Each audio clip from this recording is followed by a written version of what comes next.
गुरुजी ने बोला यार इस लड़के को मैंने सुना, मेरे ना रोंगटे खड़े हो गए। तो मेरे लिए वो एक बहुत बड़ा मतलब एक जिस आदमी ने बॉम्बे में बड़े बड़े सिंगर्स गवाए, अगर वो गुरुजी मुझे ऐसा बोल रहे हैं। हम में देखो नरेंद्र ठाकुर, ठाकुरदास राठी, हमारे ये किशन वर्मा जी भी आते थे बीच में, और भी बहुत से आर्टिस्ट थे, ढाबेराम कुल्लवी, बहुत अच्छे। धर्मेंद्र जी?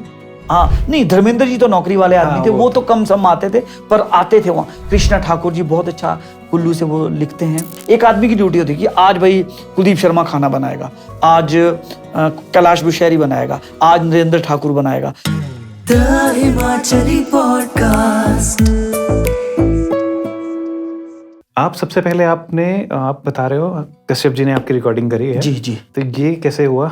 हाँ बिल्कुल हुआ ऐसे कि मैं अब आपको बताऊं, फिर जब उसके बाद जब मैं +1 में जब पढ़ा करता था तो मैंने गाना मेरा हिट हो गया। प्रोग्राम भी मुझे उस समय क्या होता था कि मुजरे वाले प्रोग्राम होते थे, महफिल वाले, बाजे तबले ढोलक पे। ये स्टेज तो बाद में शुरू हुए, तो मैंने फिर आर्टिस्टों के साथ जाना शुरू कर दिया।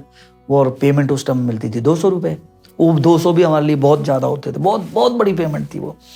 तो क्या हो गया कि पढ़ाई से ध्यान मेरा नहीं लगा। मैं स्टेज पे भी हर बार कहता हूँ कि यार चलो कुलदीप शर्मा की नैया तो पार लग गई, पर जो मैं ये इंटरव्यू देता हूँ हर मंच पे बोलता हूँ कि यार मैं +2 में 3 बार फेल हूँ, पर इससे ये शिक्षा किसी ने मत लेना कि कुलदीप शर्मा भी यार इतना बड़ा सिंगर बन गया, अब ये तो 12वीं में 3 बार फेल हो गया।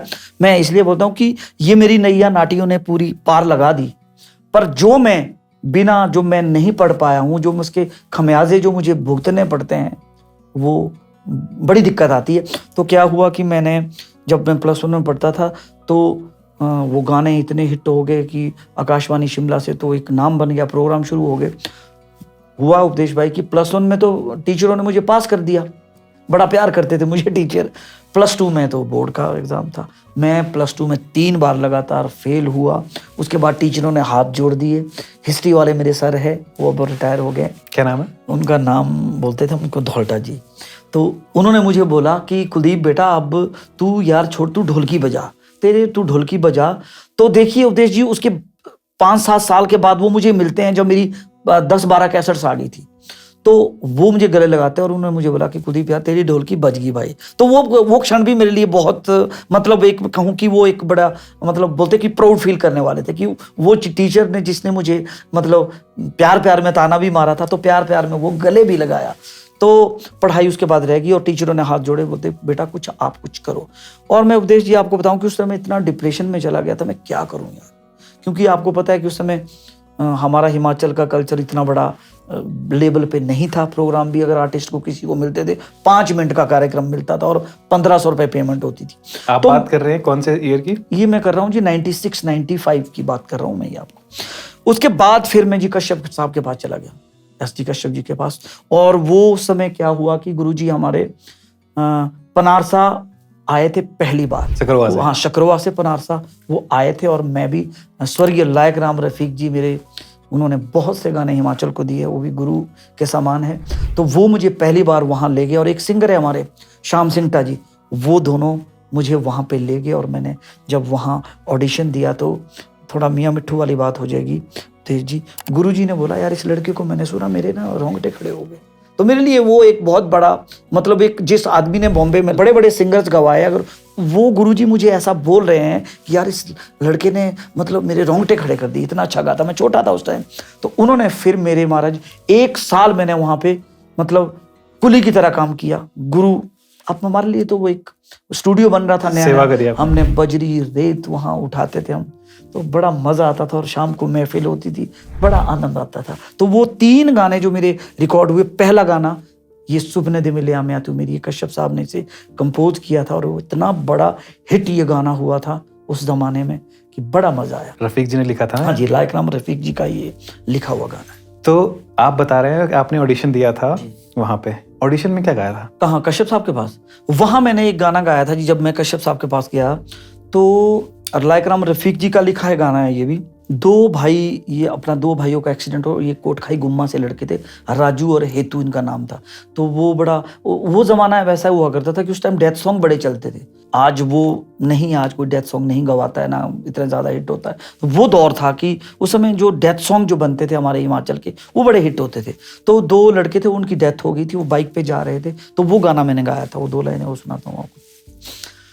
हामिया बोलो सोबिया कानिए चाणे मिठड़ा खाना रे, खाने मेरे बोलो खायो मिया उठे घूमे के जाना रे, हंस दे चाली खेल दे चाली थी दोए भाई री जोड़ी रे, कुणी जानो थियो लेलू रे मोड़ो दी असमौ तो ना खड़ी रे। तो ये गाना मैंने वहां पे गाया था ये ऑडिशन में। क्या कहा, क्या ये बोला कि राजू बाबू दोनों भाई बाइक पे बैठ के जा रहे हैं, हंसते खेलते जा रहे हैं। तो वो जैसे जा रहे हैं तो उनका लेलू के मोड़ पे अचानक एक्सीडेंट हो जाता है और दोनों की वहां डेथ हो जाती है। अच्छा, ये उसी के ये इसका मीनिंग है। गुरुजी फिर बहुत इम्प्रेस हुए थे इस वाले जी जी, इससे बिल्कुल कहा कि यार बहुत ऊपर ये लड़का गाता है, बहुत अच्छी रेंज में ये गाना गाता है।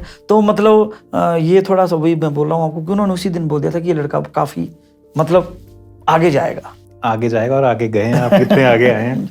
कुलदीप जी, उस टाइम के बारे में थोड़ा और बता पाएंगे, थोड़ा सा डिटेल में, क्या क्या रहता था वहाँ पे, उस टाइम का दौर क्या रहता था? कश्यप साहब के पास तो दिन में उस टाइम आपको पता है कि स्टूडियो चल रहा था, तो दिन में हम सारे दिन वहाँ काम करते थे। हम जब आप यूज कर रहे हो तो कौन हम में देखो नरेंद्र ठाकुरदास राठी और हमारे ये किशन वर्मा जी भी आते थे बीच में। पर ये जो परमानेंट हम रहते थे, कैलाश बशहरी एक सिंगर बड़े अच्छे हैं, वो उन्होंने बाद में छोड़ दिया गाना, तो अब वो टीचर लग गए हैं। तो और भी बहुत से आर्टिस्ट थे, ढाबे राम और कुल्लवी, बहुत अच्छे। धर्मेंद्र जी? हाँ नहीं, धर्मेंद्र जी तो नौकरी वाले आदमी थे, वो तो कम सम आते थे, पर आते थे वहाँ। कृष्णा ठाकुर जी बहुत अच्छा कुल्लू से वो लिखते हैं। तो वो पूरी हमारी टीम थी वहाँ पे। पर जो हम परमानेंट वहाँ रहते थे, नरेंद्र ठाकुर, कैलाश बुशहरी, ठाकुरदास राठी जी और अपने बहुत से और भी सिंगर थे। उस टाइम दिमाग में क्या चलता रहता था, क्या बातें होती थी उस टाइम, कुछ याद है? हाँ बिल्कुल, बातें क्या होनी, बस खप्पे होती थी। बड़ा मजा आता था और आनंद आता था जब हम फ्री होते थे बीच में। तो फिर गुरुजी बैठ जाते थे बाजा लेके, तो फिर उनसे बहुत पूरी रात, ये मान कर चलो कि 3-4 बज जाते थे। गुरुजी हमको गाने सुनाते थे, हम भी बीच में, हमारे को भी जब मौका मिलता तो हम भी सुना देते थे। तो फिर सवेरे 3-4 बजे तक महफिल लगती थी, फिर सुबह उठते थे, फिर वही दिनचर्या, फिर अपना स्टूडियो का काम करते थे। खाना पीना रहना सब। खाना मैं आपको बताऊं कि जिंदगी में मैं बहुत अच्छा कुक हूं। कभी आपको मौका देंगे आप तो? हाँ बिल्कुल तो मैं कभी आपको खाना बनाकर खिलाऊंगा। मैंने वहाँ खाना बनाना सीखा। हाँ, गुरुजी बड़ी तारीफ करते थे कि यार कुलदीप बड़ी अच्छी दाल बनी है आज। या बड़ा, मैं मतलब एक आदमी की ड्यूटी होती है कि आज भाई कुलदीप शर्मा खाना बनाएगा, आज कैलाश बुशहरी बनाएगा, आज नरेंद्र ठाकुर बनाएगा। तो बीच में वो फिर बड़ा मुझे बड़ा एंजॉय आता था खाना बनाते हुए। तो मैंने खाना बनाना वहीं पे सीखा, गुरुकुल में। सच बताऊं आपको, वाकई वही माहौल था जो आज, वो जमाना हमने तो नहीं देखा है जो पुराने जमाने में होता था गुरुकुल में। वाकई ही अगर कुछ जिंदगी में सीखना है अनुशासन, तो वाकई आदमी को गुरुकुल में जाना बड़ा जरूरी है। वो मेहनत जो मैंने करी वहां पे, हम सब ने करी, उसका फल कहीं ना कहीं जरूर आज ये फलीभूत हुआ है। बेसिकली जो फ्यूचर शेप हुआ वो सारा का सारा वहीं पे। जी। The Himachali podcast.